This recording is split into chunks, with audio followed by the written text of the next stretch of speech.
বন্ধুরা অদিতি রসমালাই তৈরি করছে। মানে আমার জন্য রসমালাই বানালে, এটা সারপ্রাইজ ছিল। হ্যালো বন্ধুরা, তোমাদের অদিতি অরিজিস ব্লগে স্বাগত সবাইকে। এবং আজকে ভিডিওটা আমরা এখান থেকেই শুরু করছি। সকালবেলা ভীষণ বিজি গেছিলো, আমি বা অদিতি কেউ দুজনে কিছুই করে উঠতে পারিনি। একটু অফিসের জন্য ভীষণ তাড়াতাড়ি বেরোতে হয়েছিল দুজনকেই, খুব সকাল সকাল। তো ফিরে এলাম অফিস থেকে বাড়িতে অ্যাজ ইউজুয়াল রোজকার মতো। এবং আজকে কথা দিয়েছে অদিতি আমাকে একটা স্পেশাল কিছু করে খাওয়াবে। জানি না, আমি দেখতে পাচ্ছি না কোথায় আছে বা কী করছে। দেখি যতক্ষণে তোমাদের দেখাবো কি স্পেশাল আমার জন্য আজকে হয়।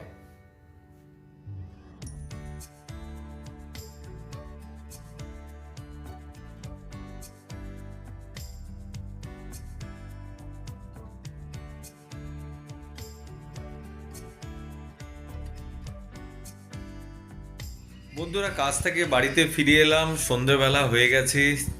এই জাস্ট চা খেলাম অদিতির সাথে বসে। এবং অদিতি আজকে আমাকে সারপ্রাইজ দেওয়ার জন্যে আমার জন্যে রসমালাই রান্না করছে, কারণ জানে আমি রসমালাই খেতে ভীষণ ভালোবাসি। তো মিষ্টি আমার ফেভারিট। তো বাড়িতেই রসমালাই তৈরি করছে, কারণ এটা অদিতি আগেও করেছিল, খেতে ভীষণ এক্সেলেন্ট হয়। চলো তোমাদের একটু দেখা। জিনিসটা আর কি রসমালাই মতোই হতো। এই যে বন্ধুরা,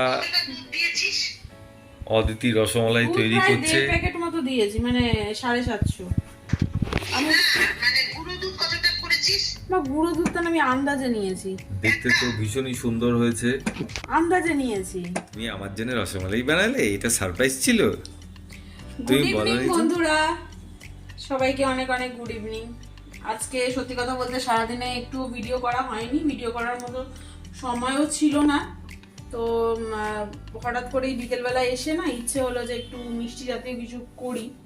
বাইরে থেকে মিষ্টি খাওয়া তো একদমই বন্ধ হয়ে গেছে আমাদের, ইভেন মিষ্টি খাওয়াটাই প্রায় বন্ধ হয়ে গেছে।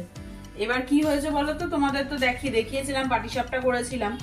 তো সেখানে আমি কিছু 1 প্যাকেট গুঁড়ো দুধ কিনেছিলাম, সেটা রয়ে গেছে। এবার ওর গুঁড়ো দুধটা কি কাজে লাগাবো ভাবতে ভাবতে ভাবলাম একটু রসমালাই করে ফেলি। আর প্যাকেট তো থাকেই, দুধের প্যাকেট, এমনি লিকুইড প্যাকেটের দুধ আমাদের সবসময় অ্যাভেলেবেল থাকে ফ্রিজের মধ্যে, আমরা এনে রেখে দিই। তো চলো সেটা দিয়ে একটা জিনিস হয়ে গেল, মিষ্টির আইটেম। তবে সত্যি কথা বলতে তোমাদের রেসিপিটা আমি দেখাতে পারিনি, কেন কি আমি নিজেই কনফিউজ ছিলাম যে জিনিসটা আদৌ ঠিকঠাক হবে কিনা। তাই আমি কোনো ভিডিও করিনি, এমনি মানে ক্যাজুয়ালি আমি আর কি করছিলাম যে দেখি আজকে ট্রাই করে কেমন হয়। না, এখানে একটা কাজ করতে হবে, আগে এটা খেয়ে আমাদের বন্ধুদের আমরা জানাবো কীরকম হলো। এবার এটা যদি খেয়ে দেখি লাস্টবারের মতোই বা তার থেকেও ভালো হয়েছে, তাহলে যদি আমাদের বন্ধুরা কমেন্ট বক্সে রেসিপি জানতে চায়, তাহলে একটা সেপারেট ভিডিও এর জন্য করি। কি আমার জন্য সারপ্রাইজ? সারপ্রাইজ আর থাকলো কোথায়, যেটা চোখের সামনে দেখছো সেটা সারপ্রাইজ থাকলো। আমি তো বাড়িতে ঢুকে সন্ধ্যাবেলা অফিস থেকে ঢুকেই খুশি হয়ে গেছি যে আমার জন্য রসমালাই তৈরি হচ্ছে। এরকম সারপ্রাইজ তো মাঝে মাঝে পেতেই থাকো, এ আর নতুন কি।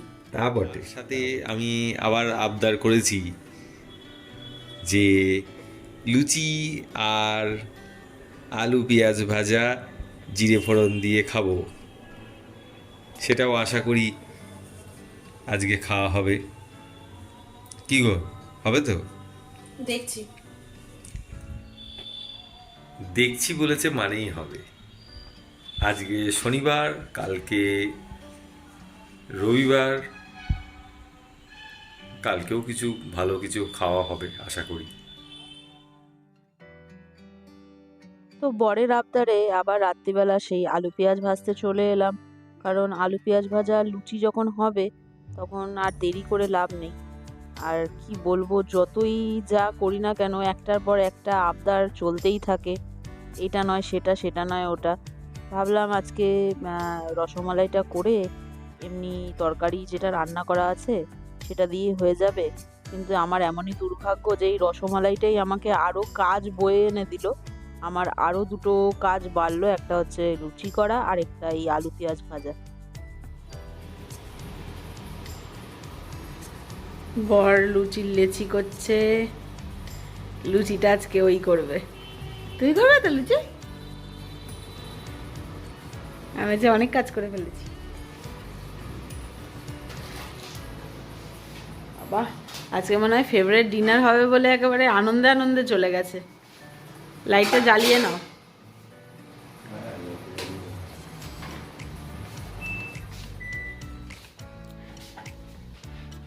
কি আনন্দ! কতদিন পর লুচি খাবে? 2 মাস?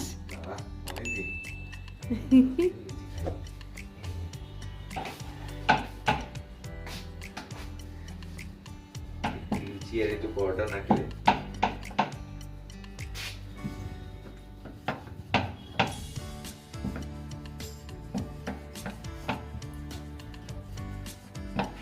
বাবা, এবারে সব কর্মে দক্ষ।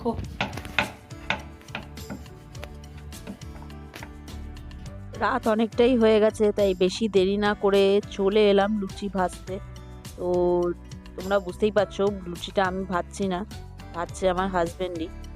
তো মাঝে মাঝে আমি ভাজছি, মাঝে মাঝে ও ভাজছে, কারণ ও বেলার কাজটা করছে। তো আমি একবার বললাম যে আমি ভেজে দিই, কিন্তু আজকে না লুচিগুলো বড্ড গাদ্দারি করছে, একটাও ঠিকঠাক মতো ফুললো না। কি জানি কি হয়েছে এগুলোর। আহা, একটা দেখি, এই দেখো। এই এই এই এই তুমি রসমালাই আগে দেওয়ার আগেই খেতে শুরু করে দিলে? না, খেতে শুরু করিনি, দেখাচ্ছি আমার ফ্রেন্ডদের, দেখাচ্ছি জিনিসটা তো নরম ও হয়েছে। আচ্ছা, তাহলে ঠিক আছে। কি অদ্ভুত! তুমি সবাইকে যদি দেখাচ্ছ তাহলে ঠিক আছে।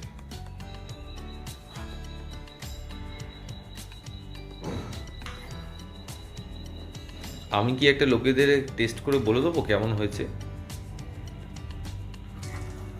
এই খেতে তো বসো।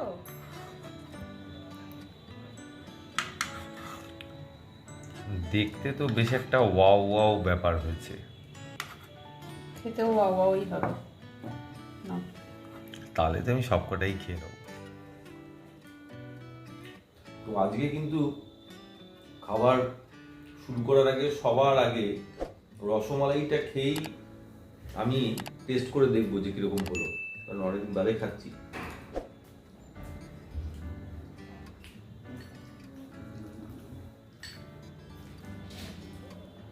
বেশ একটা ক্রিমি গ্রেভি একটা টেক্সচার এসছে, সুন্দর এলাচের গন্ধও বেরোচ্ছে, মিষ্টি ভাবটাও বেশ ঠিকঠাকই এসছে, বেশি না কমও না, যতটা দরকার ঠিক পরিমাণ মতো। আর এই যে রসমালাইয়ের যে রসগোল্লাটা, এটাও কিন্তু ভীষণ সফট হয়েছে। তোমরা বন্ধুরা কিন্তু ট্রাই করে দেখতে পারো, বাই দ্য ওয়ে, যে কোনো একদিন বাড়িতে। ভীষণ সুন্দর হয়েছে। না, কেউ যদি মানে রেসিপিটা জানতে চায় তাহলে কমেন্ট বক্সে জানিও, আমি রেসিপিটা ব্রিফলি করে দেখানোর চেষ্টা করব। নিশ্চয়ই। কেন কি আজকে আমি রেসিপিটা দেখাইনি, কেন কি আমি নিজেও খুব কনফিউজ ছিলাম যে আদৌ জিনিসটা যেরকম মানে দেখলাম, যেরকম রিভিউতে বলেছে যে এরকম হবে, সেরকম আমি করতে পারবো কিনা সেটা নিয়ে আমার একটু কনফিউশন ছিল। ভালোই হয়েছে।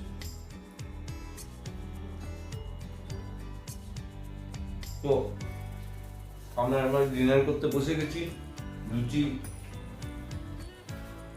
তার সাথে আলু পেঁয়াজ ভাজা, আর তার সাথে হোমমেড রসমালাই। আজকে স্যাটারডে স্পেশাল। হ্যাঁ, আজকে আমার একটা ইঞ্জেকশন নেওয়ার ডেট ছিল, কিন্তু ডিউটি থেকে ফিরে আস্তে আস্তে মোটামুটি 5:30 হয়ে গেছে। আর ইঞ্জেকশনটা নিয়ে আমার যেতেও ইচ্ছে করছিল না। আশেপাশের কোনো হসপিটালে গিয়ে ইমার্জেন্সিতে ইঞ্জেকশনটা ইজিলি করে আসা যেত। হ্যাঁ, একটু সময় নিয়ে যেতে হতো, হাতে সময় নিয়ে, কিন্তু সত্যি কথা বলতে আমার ইচ্ছে আর এনার্জি কোনোটাই ছিল না। তাই জন্য আমি হাজব্যান্ডকে বললাম যে তুমি ইঞ্জেকশনটা দোকান থেকে নিয়ে এসো আমার জন্য, আমি নিজেই ইঞ্জেকশনটা করে নেব। তো চলো, ডিনার শেষে আমি এখন এই ইঞ্জেকশনটা নিজে নিজে নেওয়ারই প্রস্তুতি নিচ্ছি। তার জন্য ইঞ্জেকশনটা একটু ডায়ালুট করে নিয়ে আমি এটা সিরিঞ্জ দিয়ে নিজেই নিজের বডিতে পুশ করব।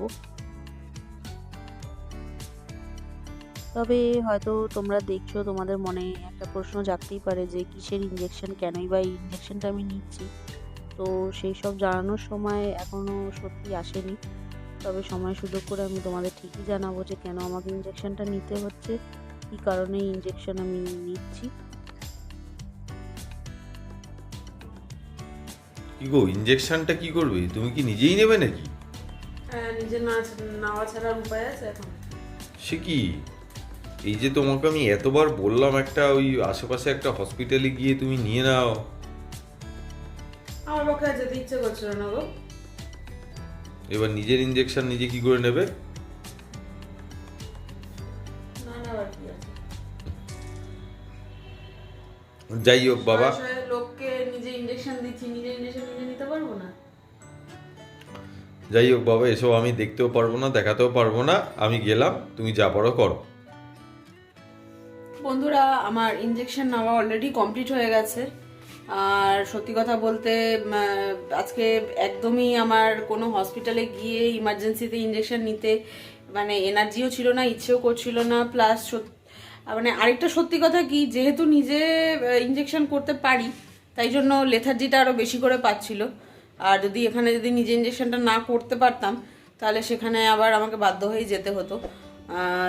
আগের বার যেমন আমি ইঞ্জেকশনটা আমার হসপিটাল পাশের হসপিটাল থেকে ইমার্জেন্সি থেকেই নিয়েছিলাম, আজকেরটা আমি বললাম যে আমি নিজেই করে নেবো, কেন কি আমার এক্সপিরিয়েন্স আছে ইঞ্জেকশন করার। আমি নিজেও একজন নার্স, তাই জন্য হাজারো লোককে ইঞ্জেকশন করি, কি করে ইঞ্জেকশন করতে হয় সবই জানি।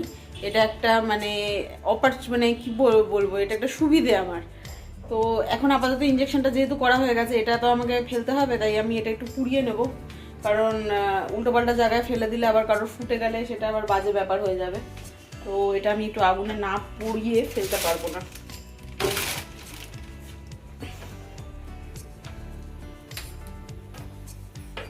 দেখো, আমি আগুনটা জ্বালিয়ে নিয়েছি। এবার এটা না আমি দেখো মুখটা একটু পুড়িয়ে নেব।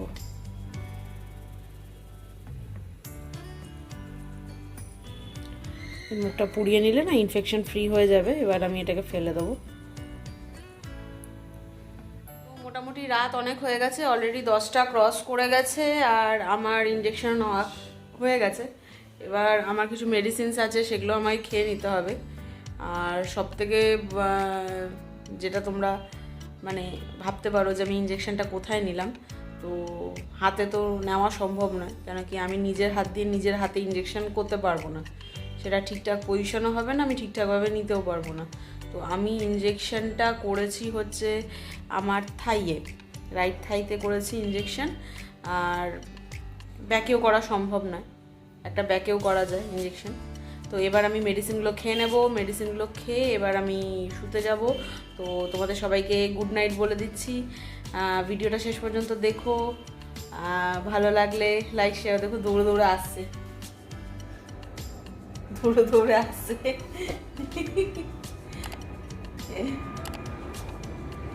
গুড নাইট সবাইকে। হ্যাঁ, good ভিডিওটা night. একটু পুরোটা দেখবে এবং ভিডিওটাকে লাইক শেয়ার সাবস্ক্রাইব করতে একদম ভুলবে না। হ্যাঁ, আর কমেন্টে জানাবে কেমন লাগলো তোমাদের ভিডিওটা। দেখা হচ্ছে তোমাদের সাথে বন্ধুরা আবার একটা নতুন ভিডিওতে। চলো টাটা।